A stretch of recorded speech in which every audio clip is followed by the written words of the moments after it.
حمد و ثنا کے بعد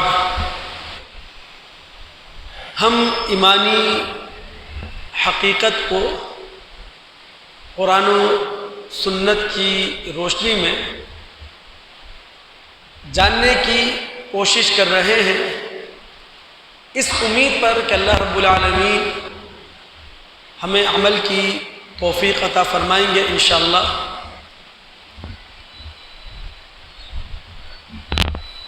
میں نے پچھلے جمعے ایمان کے جو قرآنی مفاہیم ہیں وہ آپ کے سامنے رکھے تھے۔ یقین کرنا، ماننا، تسلیم کرنا، تصدیق کرنا، اعتماد اور بھروسہ کرنا، اطاعت کرنا، سر تسلیم خم کر دینا۔ ان قرآنی مفاہیم کو سمجھنے کے لیے ہم سورہ حجرات کی آیت نمبر 15 کا مطالعہ کرتے ہیں، لیکن سیاق و سباق میں رہ کر، کانٹیکسٹ کو سامنے رکھ کر۔ یہ وہ زمانہ ہے کہ جب عرب میں اسلام کو اقتدار حاصل ہو چکا ہے، سیاسی استحکام حاصل ہو چکا ہے۔ مدینہ کے اطراف میں جو بستیاں ہیں ان کے لوگ، وہاں رہنے والے دیہاتی اسلام کے اندر داخل ہو رہے ہیں، لیکن حقیقتاً انہوں نے جو سرنڈر کیا ہے وہ اسلام کی سیاسی طاقت کے سامنے، اسلام کے اقتدار کے آگے ہے، نہ کہ اللہ اور اس کے رسول صلی اللہ علیہ وسلم کے یہ موتی اور فرمانبردار بن گئے ہیں۔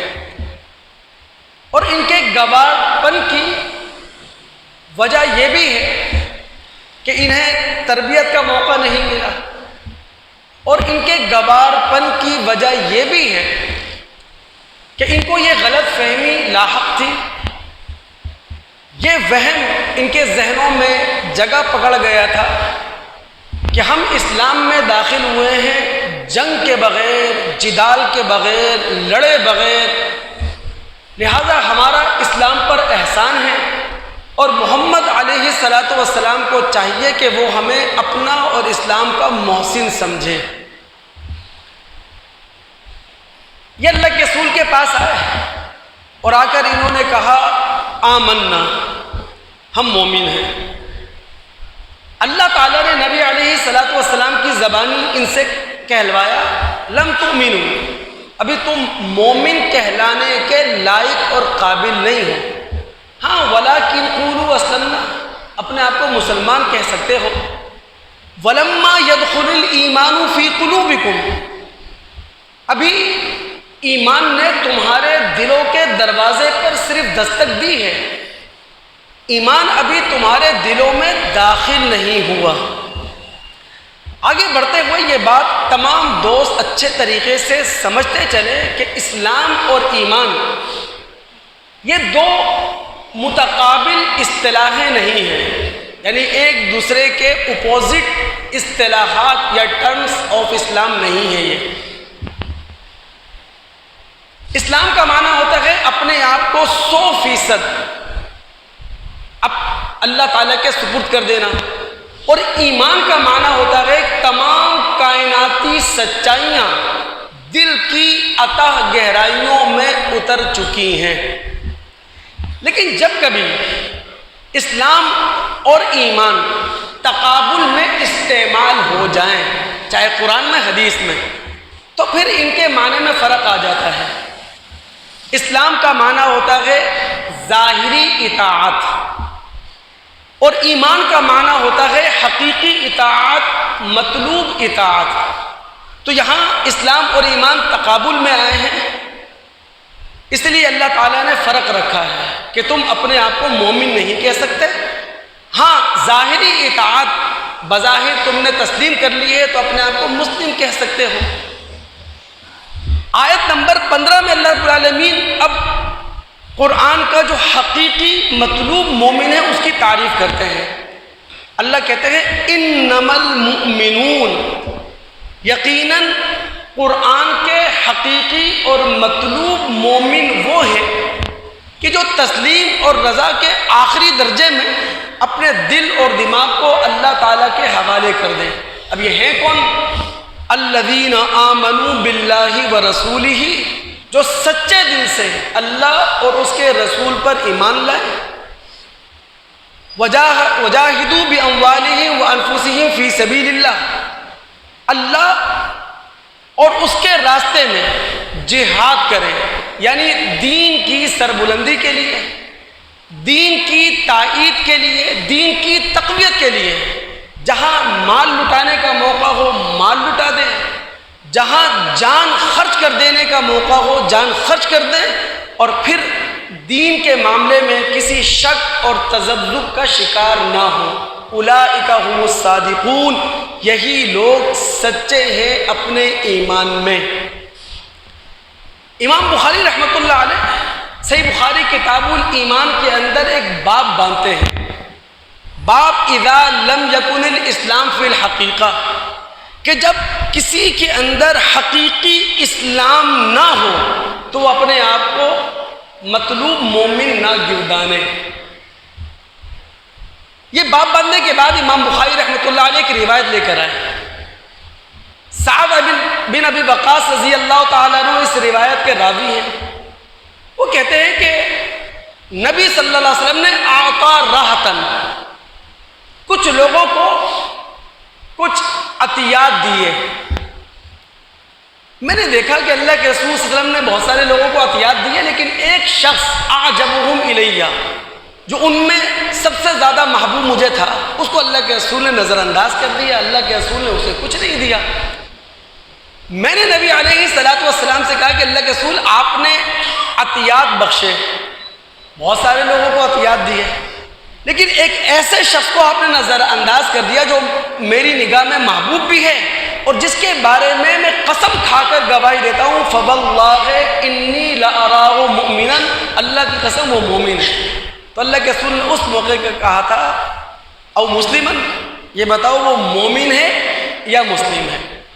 تو اللہ رب العالمین کو جو ایمان مطلوب ہے اور جو حقیقی ایمان ہے وہ ہے قرآن کے اندر، وہ الحمد سے لے کر والناس تک، اور اس پورے ایمان سے عموماً مسلم دنیا بیگانہ ہے، غافل ہے، لا علم ہے، اور یہی ہماری بدقسمتی ہے۔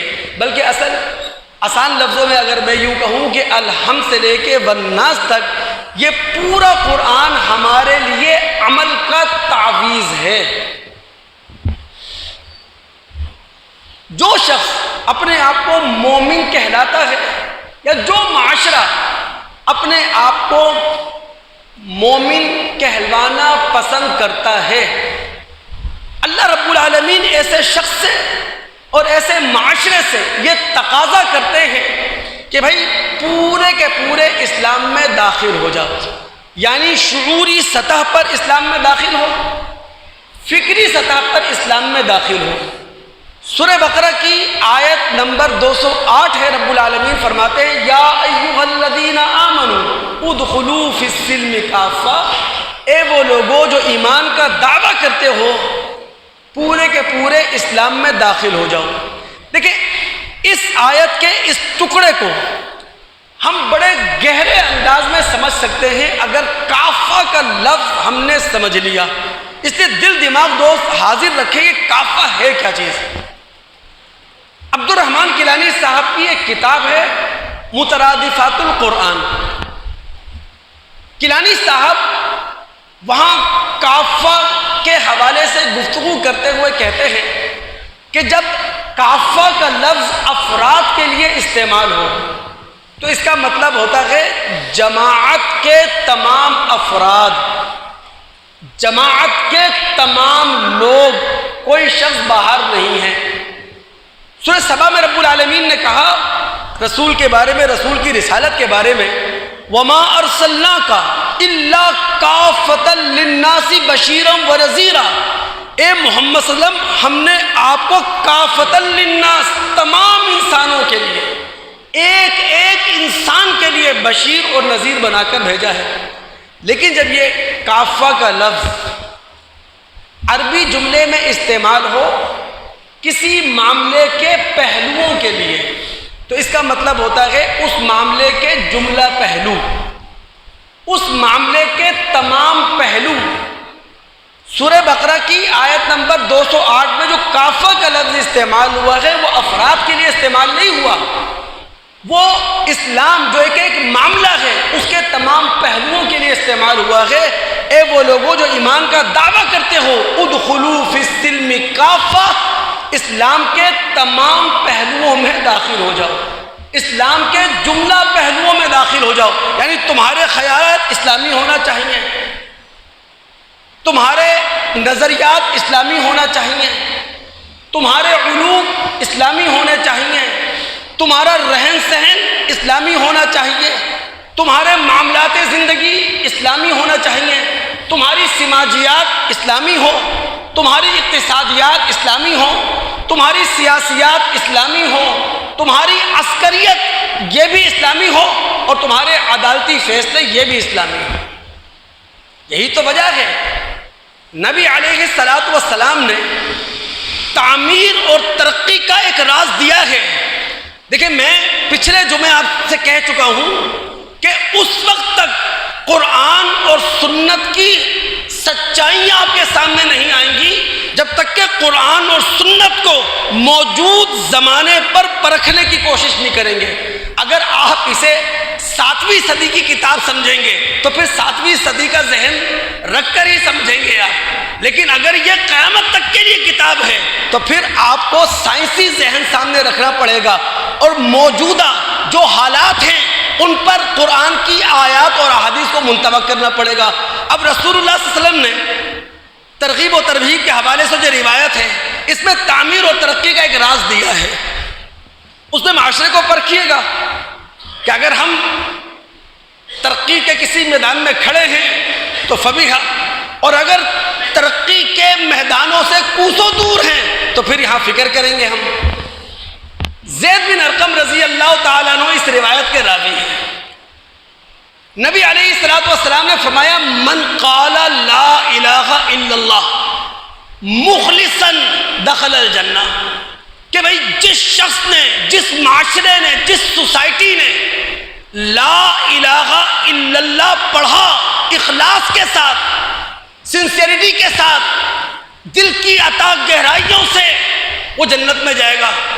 صحابہ نے فوراً سوال چھیڑ دیا کہ اللہ کے رسول آپ نے کلمے کو یا کلمے کے پڑھنے کو مشروط کر دیا ہے اخلاص کے ساتھ، وما اخلاص ہوا، اخلاص سے آپ کی مراد کیا ہے؟ تو پتہ ہے ہمارے رسول نے کیا کہا تھا؟ ان تحجزہ عن محارم اللہ، یہ کلمہ اللہ کی حرام کردہ چیزوں سے روک دے۔ جس شخص کو، جس معاشرے کو اس کلمے نے اللہ کی حرام کردہ چیزوں سے روک دیا، وہ شخص بھی مخلص مسلمان ہے، وہ معاشرہ بھی مخلص مسلمان ہے۔ قرآن کا مطلوب مومن، قرآن کا مطلوب معاشرہ ہم مطالعہ کر رہے ہیں، لیکن دوستوں میں یہاں آپ تمام دوستوں کی خاص کر جو توجہ دلانا چاہوں گا، پوری مسلم دنیا کی توجہ دلانا چاہوں گا، خاص کر پاکستانی مسلمانوں کی توجہ دلانا چاہوں گا، قرآن کا جو مطلوب ایمان ہے نا، اس کے دشمن کچھ اعمال ہیں، کچھ رویے ہیں۔ ان دشمن اعمال رویوں سے، دشمن جو اعمال ہیں، دشمن رویے ہیں، ان سے اپنے آپ کو ہم نے بچانا ہے۔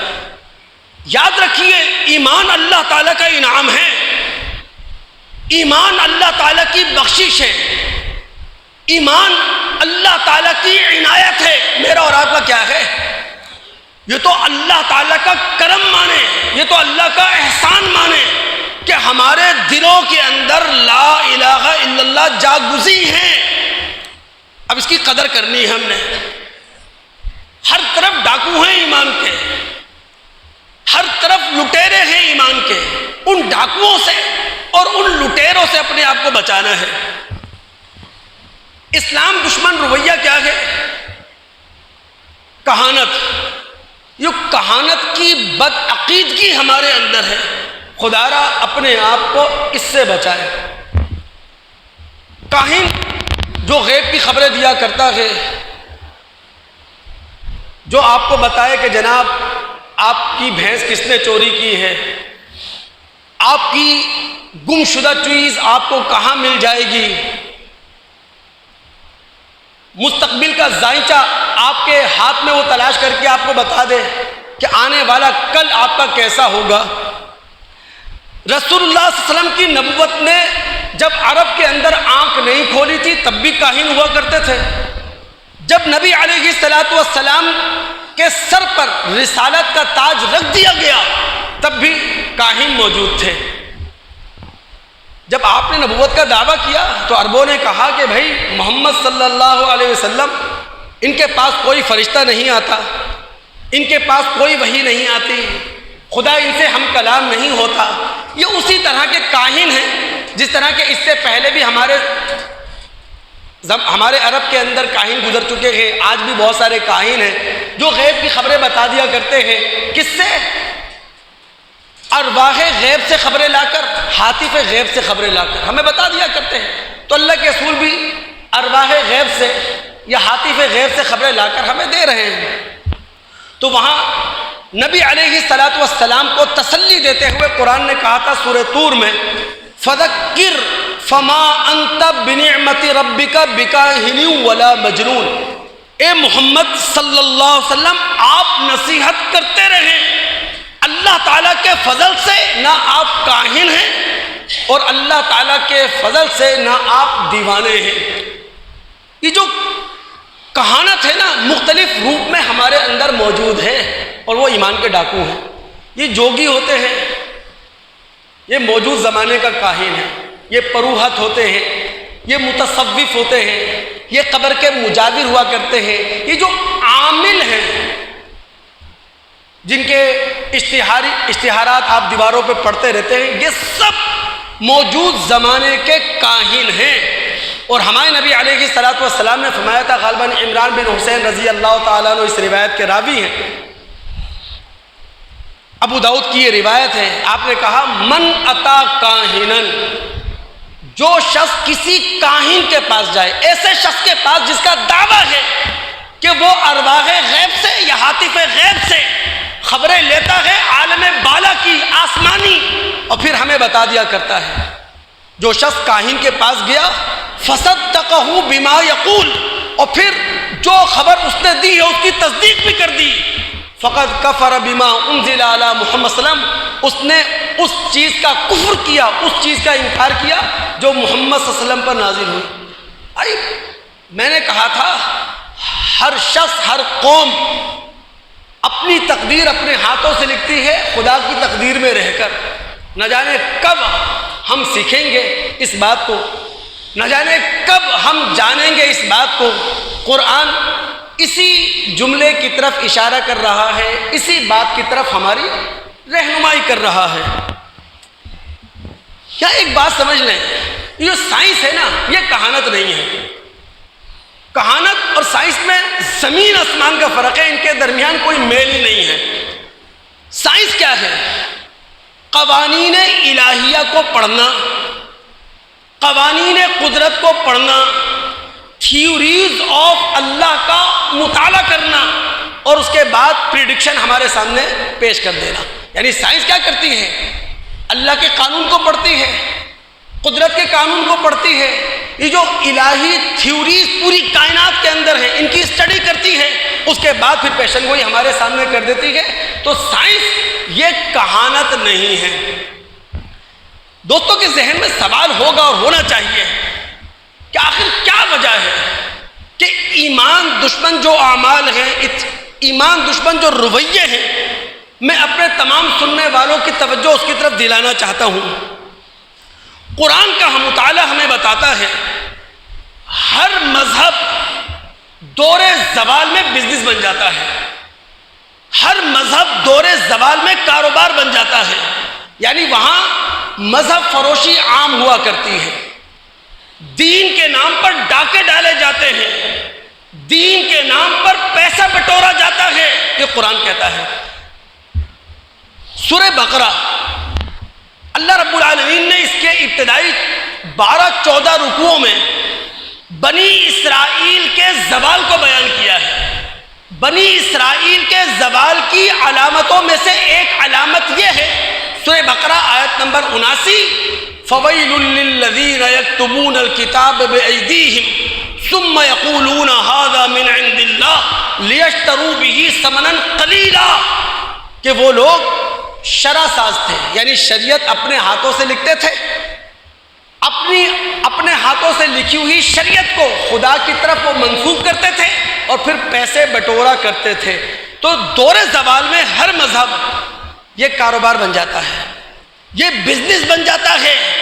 اس لیے میں آپ کو جو ایمان دشمن رویے اور ایمان دشمن اعمال ہیں خبردار کرنا چاہتا ہوں۔ خدا را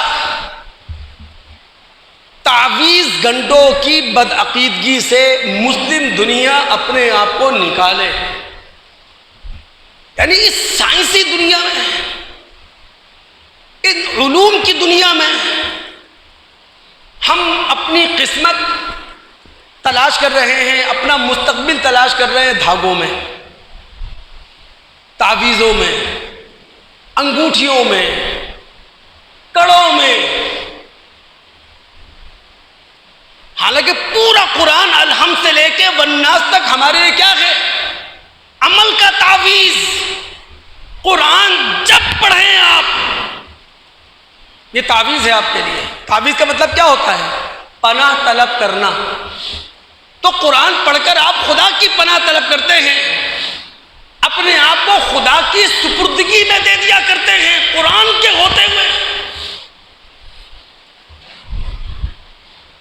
اسی لیے ہمارے رسول صلی اللہ علیہ وسلم نے دوستو ہمیں متنبہ کر دیا تھا، ہمیں خبردار کر دیا تھا، ہمیں بتا دیا تھا۔ مسند احمد کی روایت ہے نا، نبی علیہ الصلوۃ والسلام نے اپنی زندگی میں ایک شخص کو دیکھا جس کے ہاتھ میں ایک پیتل کا چھلا تھا۔ آپ نے اس سے پوچھا کہ یہ کیا چیز ہے؟ اس نے کہا من الواہینہ، بھئی میں نے اپنے آپ کو کمزوری سے بچانے کے لیے یہ پیتل کا چھلا پہنا ہے۔ تو نبی علیہ السلام نے فرمایا تھا فما یزیدک الا وہنا، یہ تمہاری کمزوری میں مزید اضافہ کرے گا۔ کیوں؟ اس لیے کہ تم نے توکل اس پہ کر لیا، تم نے بھروسہ اس پہ کر لیا۔ آپ نے فرمایا کہ اگر تم اس چھلے کو پہنے پہنے دنیا سے رخصت ہو جاتے تو تمہاری بخشش کہاں ہوتی؟ سورہ زمر آیت نمبر 38۔ مسلم دنیا کے حوالے سے دوستو سوچو تو صحیح، اللہ رب العالمین نے کہا کہ اگر میں اپنے علم کے پیش نظر، اپنی حکمت کے پیش نظر، اپنی قدرت کے پیش نظر کسی کو نقصان پہنچانا چاہوں تو کون سی دیوی ہے، کون سا دیوتا ہے، کون سی آسمانی یا زمینی طاقت ہے کہ فیصلہ میں کر چکا ہوں اور وہ رکاوٹ بن جائے؟ حل ہن کاشفات ضرہ، اور پھر خالق فرماتا ہے کہ اگر میں اپنے علم، اپنی حکمت، اپنی قدرت کے پیش نظر کسی کو اپنی رحمت کے دامن میں لینا چاہوں، کون سی دیوی، کون سا دیوتا، کون سی آسمانی اور زمینی طاقت ہے حل ہن ممسکات رحمتہ، جو میری رحمت کو روک لے؟ پھر نبی سے کہلوایا گیا قل حسبی اللہ، اے رسول کہو میرے لیے اللہ کافی ہے، وعلیہ فلیتوکل المؤمنون، اور مومنوں کو کس پہ بھروسہ کرنا چاہیے؟ بھروسہ کرنے والوں کو کس پہ بھروسہ کرنا چاہیے؟ اللہ پر۔ ابن مسعود رضی اللہ تعالیٰ عنہ، ابو داؤد کی روایت ہے، انہوں نے اپنی بیوی کی گردن میں ایک دھاگا دیکھا.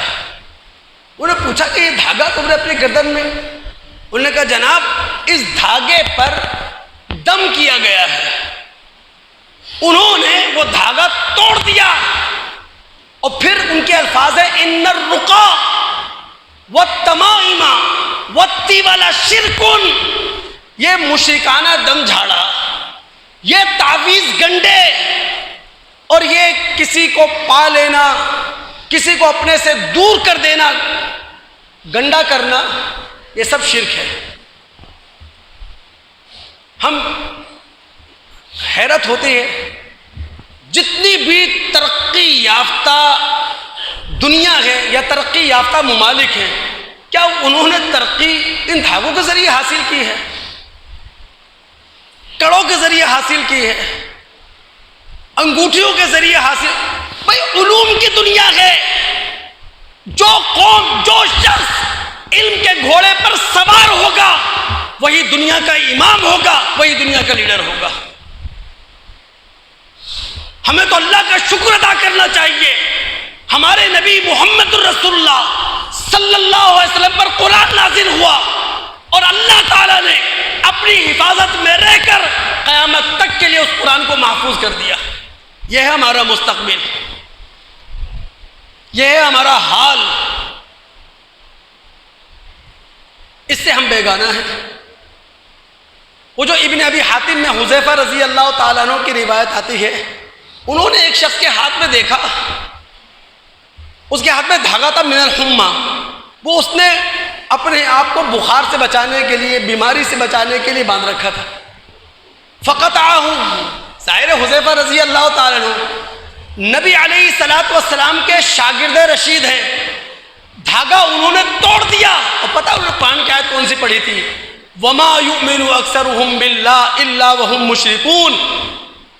اکثر لوگ مان تو لیتے ہیں حقیقت کو، سچائی کو، لیکن حقیقت اور سچائی کو شرک کے ساتھ مانتے ہیں. یعنی دوسروں کو اللہ رب العالمین کے اقتدار میں شریک کر لیں گے، اللہ رب العالمین کی ذات میں شریک کر لیں گے، اللہ تعالیٰ کی صفات میں شریک کر لیں گے، مان تو لیں گے لیکن شرک کے ساتھ مانیں گے. تو ان دوستوں تعویذ گنڈوں سے باہر آئے. یہ نہیں ہے ہماری طاقت. ہماری طاقت قرآن ہے. دیکھیں نا، اگر آپ کو طاقت چاہیے ہے، روحانی طاقت، اخلاقی طاقت، آپ مقابلے میں آنا چاہتے ہیں، میدان میں آنا چاہتے ہیں، تو سورہ فلق، سورہ ناس، یہ ہے نا تعویذ. یہ تعویذ تو ہیں اور کیا ہیں یہ؟ قل اعوذ برب الفلق من شر ما خلق ومن شر غاسق اذا وقب ومن شر النفاثات فی العقد ومن شر حاسد اذا حسد. کہو میں اپنے آپ کو پناہ میں دیتا ہوں صبح کے رب کی پناہ میں، ہر اس شر سے جو اللہ رب العالمین نے چیزوں میں چھوڑا ہے، رات کے شر سے جب وہ چھا جائے، گرہوں میں پھونکنے والی ارواح خبیثہ کے شر سے، اور حاسد کے شر سے جب وہ حسد کرے.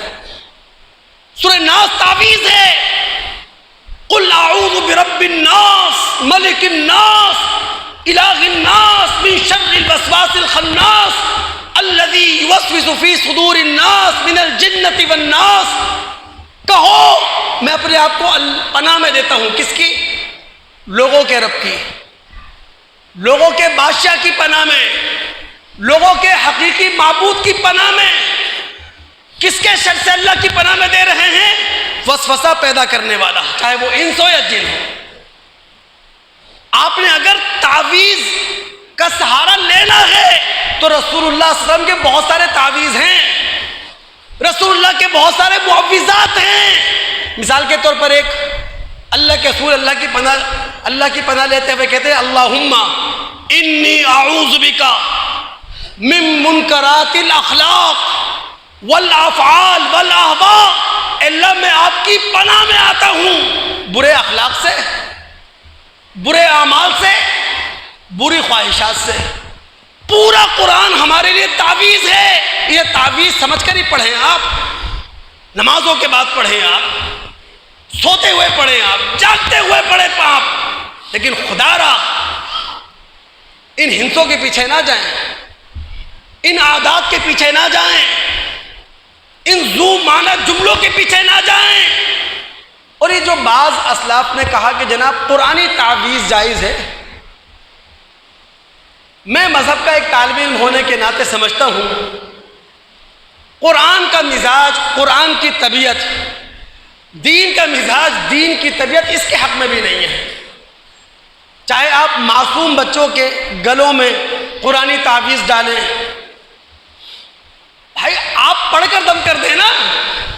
محمد الرسول صلی اللہ علیہ وسلم بیمار ہیں، اللہ کے نبی علیہ السلام کے ہاتھ پیر میں اتنی طاقت نہیں ہے کہ اللہ کے رسول صلی اللہ علیہ وسلم خود اپنے ہاتھوں سے اپنے جسم پر دم کر سکیں۔ عائشہ صدیقہ رضی اللہ تعالی عنہ اللہ کے رسول کے ہاتھ لے کر دم کر رہی ہیں، تو آپ بچوں پہ دم کر دینا بھائی۔ اور کتنی بے بسی ہوگی، کتنی بد نصیبی ہوگی کہ سورہ فلق آپ کو نہیں آتی، سورہ ناس آپ کو نہیں آتی، آیت الکرسی آپ کو یاد نہیں ہے۔ یہ مشکل کام کہاں ہے؟ تو میں سمجھتا ہوں یہ بعض ہمارے اسلاف نے کہا کہ قرآنی تعویذ جائز ہے، قرآن کا مزاج یا دین کا مزاج اس کے حق میں نظر نہیں آتا۔ ایک اور ہمارے ہاں بڑا مسئلہ ہے نا، وہ ہے جادو۔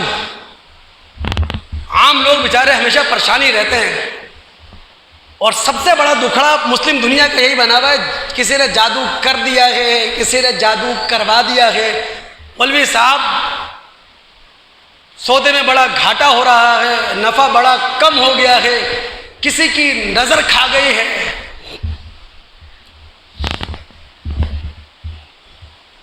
جادو ہے کیا چیز؟ کبھی ہم نے سمجھنے کی کوشش کی کہ جادو کیا ہے؟ جادو قرآن کے نقطۂ نظر سے نظر کا دھوکہ، اس کے علاوہ کچھ بھی نہیں۔ یعنی جادو سے اشیاء کی حقیقت نہیں بدل جاتی۔ جادوگر آپ کے ذہن پر ایسا قابض ہو جاتا ہے کہ آپ کے ذہنوں میں اشیاء کو بدل دیتا ہے۔ چیز اپنی حقیقت پر ہوتی ہے، لیکن وہ آپ کے ذہن پر قابو پا لینے کے بعد اشیاء کو اس طرح دکھاتا ہے جس طرح وہ دکھانا چاہتا ہے۔ بس یہ ہے جادو۔ آپ دیکھیں نا سورہ اعراف، اس کا غالباً رکوع نمبر 12 ہے۔ موسیٰ علیہ السلام اور فرعونی جادوگر آمنے سامنے ہیں۔ فرعونی جادوگروں نے اپنا جادو پیش کیا تو قرآن نے کیا کہا؟ سحروا اعین الناس واسترهبوهم، نگاہوں کو مسحور کر دیا، دلوں کو خوفزدہ کر دیا۔ بس اس سے زیادہ کچھ بھی نہیں ہے جادو۔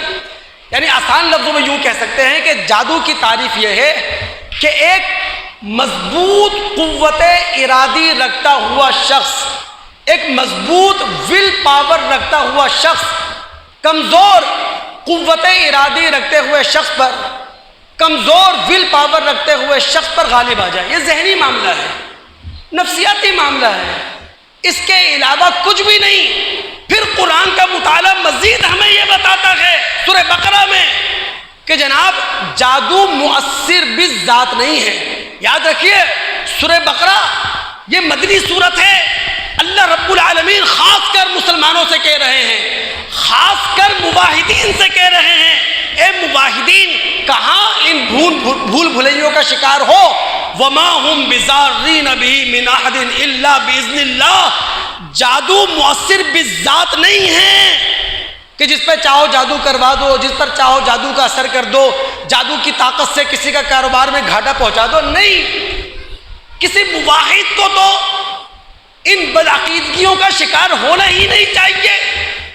مجھے حیرت ہوتی ہے معصوم لوگوں پر جادو کروا دیا جاتا ہے، معصوم لوگوں کے کاروبار کے پیچھے لگے ہوئے ہیں جادوگر۔ خدا را جادوگروں سے میں یہ کہتا ہوں ممبر پہ کھڑے ہو کے، تم نے جادو کرنا ہے نا اسرائیل پہ کرو یار، خدا را مہربانی ہوگی، ہم سب گلے لگائیں گے آپ کو، آپ کی مراد پوری کریں گے اسرائیل پہ۔ کیونکہ اس وقت جتنی بھی دنیا کے اندر سیاسی جنگیں ہیں، اقتصادی جنگیں ہیں، اس کے پیچھے کون ہے؟ اسرائیل۔ خدا را جادو وہاں کر دو یار، یہ جادو یورپ کے سائنٹسٹ پہ کرو آپ، جنہوں نے فضائے معلق پر، فضائے بسیط پر اسپیس قائم کیے ہوئے ہیں، جنہوں نے سیٹلائٹ کے ذریعے پوری دنیا کو غلام بنایا ہوا ہے۔ یورپ کے ان کرتاؤں دھرتاؤں پر جادو کرو جو سرچ انجن لے کے بیٹھے ہوئے ہیں، دنیا کا سارا ڈیٹا ان کے ہاتھ میں ہے، معلومات کی ساری دنیا ان کے قبضے میں ہے، جو چاہیں پروپیگنڈا کر لیں، جو چاہیں افواہ پھیلا دیں، ان پہ کر دو خدا را جادو۔ معصوم لوگوں پہ جادو ہوتا ہے۔ تو عموماً جادو کوئی اپنے پیچھے کوئی مؤثر حقیقت نہیں رکھتا، لیکن اگر کوئی سمجھتا ہے، کوئی سمجھتا ہے یہ عمومی معاملہ نہیں ہے، بھائی مجھ پہ جادو کریں، میرے بچوں پہ جادو کریں، میں چیلنج کرتا ہوں، 10 مرتبہ چیلنج کیا، آج بھی کر رہا ہوں، ہمیشہ کروں گا، چاہے کوئی کر کے دکھائے مجھ پہ جادو۔ جادو کوئی ایسی چیز ہے مؤثر بھی، جس کا دل چاہے گا جس پہ جادو کر دے گا۔ یعنی جادو کا مطلب کیا ہے؟ آپ کے ذہن کو ہائی جیک کر لینا، جس کا دل چاہے۔ تو خدا را موحدین مسلمان اپنے آپ کو ان بد عقیدگیوں سے نکالیں، ان غلط فہمیوں سے باہر لے کر آئیں۔ ایک اور ہمارے ہاں بد عقیدگی ہے، اللہ تعالیٰ اس پر بھی ہم سب پر رحم فرمائے، جنات کا چڑھ جانا۔ ہر دوسرے گھر میں جن چڑھا ہوا ہے، ہر دوسرے شخص پہ جن چڑھا ہوا ہے۔ یہاں پر الحم سے لے کے والناس تک پورا قرآن، اللہ کی قسم ایک ایک آیت، ایک ایک لفظ کا مطالعہ کر جائیں۔ ابلیس اور شیطان کو اللہ تعالیٰ نے جو کردار دیا ہے وہ صرف وسواس کا دیا، اس کے علاوہ کچھ نہیں۔ یعنی جو جن ہے، ابلیس ہے، شیطان ہے، یہ شکاری کی مانند خاموش انداز میں آہٹ پیدا کیے بغیر آپ کو شکاری بنا لے، آپ کو شکار کر لے گا، بس اس کے علاوہ کچھ بھی نہیں ہے۔ جن وسوسہ پیدا کر سکتا ہے، پروپیگنڈا کر سکتا ہے، بہلا سکتا ہے، پھسلا سکتا ہے۔ اور اگر آپ سورہ بنی اسرائیل کا مطالعہ کریں، میں تو صرف ایک موقع آپ کو بتا رہا ہوں نا، اللہ تعالیٰ نے ابلیس سے کہا، ابلیس تم اکیلے انسانوں پر حملہ کرو، اپنی جمعیت کے ساتھ انسانوں پر حملہ کرو، تم ان کے مالوں میں ان کے ساتھ شراکت دار بن جاؤ، ان کی جانوں میں ان کے ساتھ شراکت دار بن جاؤ، تمہیں اختیار حاصل ہے، ہم نے اختیار تمہیں دیا، یہ آزادی تمہیں دی، لیکن یاد رکھو میرے جو مخلص بندے ہوں گے ان پر تمہارا زور نہیں چلے گا۔ ان عبادی لیس لک علیہم سلطان، میرے مخلص بندوں پر شیطان کا زور، ابلیس کا زور، جنات کا زور نہیں چلے گا۔ یہ قرآن کہہ چکا ہے، پتہ نہیں کس پر سائیکو مسئلہ ہے بھائی، نفسیاتی مسئلہ ہے، ذہن بڑا پیچیدہ ہے، کانشیس، انکانشیس، سب کانشیس، شعور، تحت الشعور، لا شعور، ہم اسے سمجھتے ہیں جن چڑھ گیا۔ اللہ کے رسول نے کہا تھا لا غول، کوئی بھوت نہیں ہوتے، کوئی پریت نہیں ہوتے، کوئی آسیب نہیں ہوتا، بخاری کی روایت۔ ہم اب تک ان بھول بھلائیوں کا شکار ہیں۔ جنات، شیاطین، ابلیس صرف بہلا اور پھسلا سکتے ہیں، کسی پر سوار نہیں ہوتے، نہ ہو سکتے ہیں۔ باہر نکلے اس چیز سے آپ۔ سورہ نحل مکی صورت ہے، اس کی آیت نمبر 98، 99 اور 100 کا مطالعہ کریں، آپ کا مسئلہ حل ہو جائے گا۔ فَإِذَا قَرَأْتَ الْقُرْآنَ فَاسْتَعِذْ بِاللَّهِ مِنَ الشَّيْطَانِ الرَّجِيمِ، ایک قرآن پڑھنے والے جب تو قرآن کا مطالعہ کر تو شیطان مردود کے مقابلے میں اللہ کی پناہ طلب کر لے۔ قرآن پڑھنے سے کون روکے گا؟ شیطان۔ قرآن سمجھنے سے کون روکے گا؟ شیطان۔ قرآن پر عمل کرنے سے کون روکے گا؟ شیطان۔ پھر اگلی آیت میں اللہ نے کہا کہ انہو لیس لہو سلطان علی الذین آمنوا وعلی ربہم یتوکلون، شیطان مسلط نہیں ہوتا، شیطان کا زور نہیں چلتا اہل ایمان پر اور اللہ تعالیٰ پر بھروسہ کرنے والوں پر۔ انما سلطانہ علی الذین یتولونہ، شیطان ابلیس کا زور اس پر چلتا ہے جو اسے اپنا دوست بنا لے۔ تو خدا را اسلامی دنیا، مسلمان، مواحدین، نمازی، ان بھول بھلائیوں سے اپنے آپ کو نکالیں کہ کوئی آپ کی قسمت میں آ کر رکاوٹ پیدا کر دے گا۔ اللہ کا سہارا لیں، ذکر اللہ کا سہارا لیں، قرآن کا مطالعہ کریں۔ بس 2 منٹ بولتے تھے، ایک آیت میں آپ کے سامنے پیش کر دوں۔ میرا یہ موضوع جاری ہے، آئندہ جمعہ میں انشاءاللہ اس موضوع کو کمپلیٹ کروں گا، ایمان کی حقیقت۔ بس ایک جمعہ اور مجھے دے دیں، آئندہ جمعہ انشاءاللہ یہ موضوع میرا اختتام پذیر ہو جائے گا۔ سورہ مائدہ ہے، مدنی سورت ہے، صلح حدیبیہ کے بعد نازل ہوئی۔ اللہ تعالیٰ یہاں کہہ رہے ہیں، اے اہل ایمان، تمہارے پاس جو ایمان کی دولت ہے یہ ہماری عطا ہے، یہ ہماری بخشش ہے۔